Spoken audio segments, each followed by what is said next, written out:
Most stories of revolution are told in fire and blood, in the thunder of cannons and the roar of victorious crowds. But the story of America's birth has a chapter written in silence, in ice, and in despair. A chapter where the greatest enemy wasn't an army, but a winter that threatened to erase a nation before it had a name. This is the story of Valley Forge. The winter of 1777. December. The British held Philadelphia, the heart of the colonies, a city of warmth and light. Just 20 miles away, George Washington's Continental Army stumbled into a frozen, wind-swept valley. They weren't an army of conquerors. They were ghosts, defeated, exhausted, and broken after a string of brutal losses. They had no city, no shelter, just miles of barren woodland and the promise of a winter that was already closing in like a fist. The men were ordered to build their own shelter. Thousands of them, armed with dull axes and driven by gnawing hunger, began to fell trees. Their hands, raw and bleeding, cracked in the cold. They built crude log huts, packing mud and straw into the gaps, a desperate attempt to keep the wind at bay. But the wind always found a way in. It whispered through the cracks, a constant reminder of the world's indifference. Inside, smoke from damp fires filled the small spaces, stinging their eyes, choking their lungs. It was a choice between freezing in the clean air or suffocating in the warmth. The cold was relentless. It wasn't just a sensation, it was a physical presence, an enemy that never slept. It seeped into their bones, stole the feeling from their fingers and toes.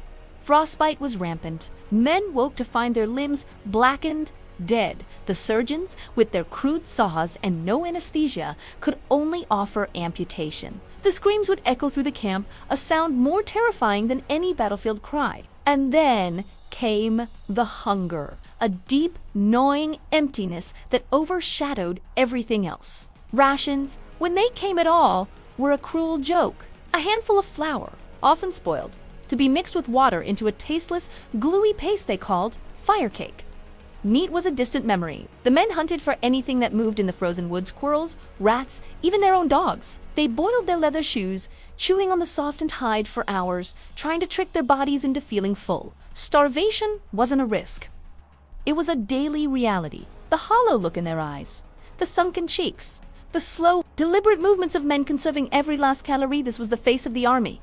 Disease followed hunger like a shadow. The cramped, unsanitary huts became breeding grounds for typhus, dysentery, pneumonia, and smallpox. The camp's hospital was not a place of healing, but a place to die. Men lay on beds of straw, feverish and delirious, their bodies racked with coughs that shook the thin walls. The air was thick with the smell of sickness and death. Day after day, burial details would carry frozen bodies to shallow graves, barely scratching the surface of the iron-hot ground. Nearly 2,000 men would die at Valley Forge, not from a musket ball, but from cold, hunger, and disease, more than in any battle of the war.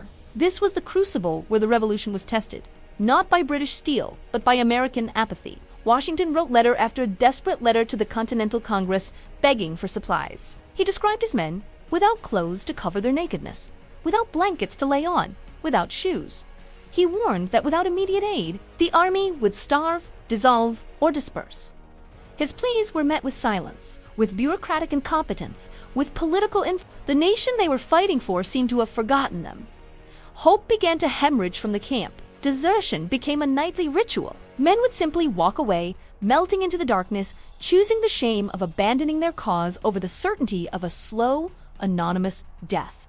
Who could blame them? They had given everything, and in return, they received nothing but suffering. The dream of liberty felt like a fever-induced hallucination in the face of such brutal reality. The army was evaporating, man by man, day by day. In the center of this frozen hell stood George Washington. This was his darkest hour. His leadership was questioned, his command challenged. A plot, the Conway Cabal, was brewing within his own ranks to replace him.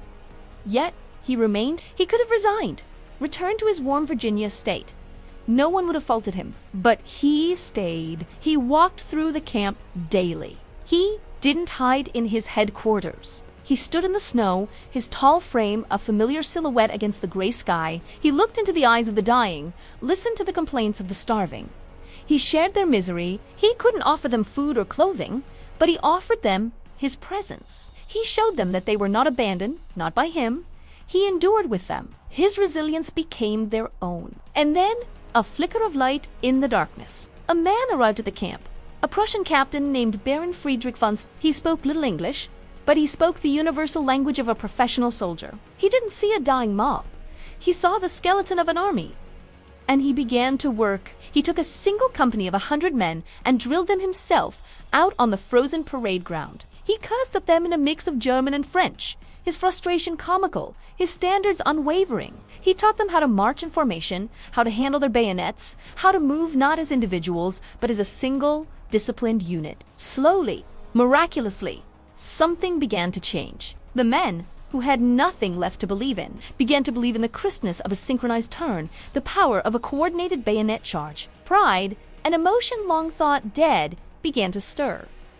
The discipline spread from company to company. An army wasn't just being saved. It was being forged in the coldest fires of despair, hammered into shape by a relentless Prussian drill master under the watchful eye of a steadfast commander. Spring eventually came, it always do. The snow melted, revealing the scarred earth and the graves of thousands. The first green shoots were a sight of impossible beauty. With the thaw came supply wagons, their wheels no longer stuck in mud and ice. And with the supplies came news. France had officially joined their cause, recognizing America as an independent nation. A wave of stunned joy washed over the camp. They had not endured for nothing. The men who marched out of Valley Forge in June of 1778 were not the same. Men who had stumbled in 6 months earlier. They were gaunt, scarred, and haunted by the ghosts of their comrades. But they were no longer a militia. They were an army, disciplined, hardened, and unified by a shared ordeal that no one else could ever understand. They had faced the abyss and had not blinked. America was not born in a moment of glorious victory. It was born in the quiet, desperate endurance of a brutal winter. It was born in the shared misery of a fire cake, in the ragged blankets that covered 2 men instead of 1, in the silent promise to see the sunrise one more time. Valley Forge was not a battle against the British. It was a battle against oblivion. And by simply surviving, they achieved the most important victory of the entire war. They proved that the idea of America, as fragile as it was, could endure the very worst of hells and emerge against all odds, ready for the dawn.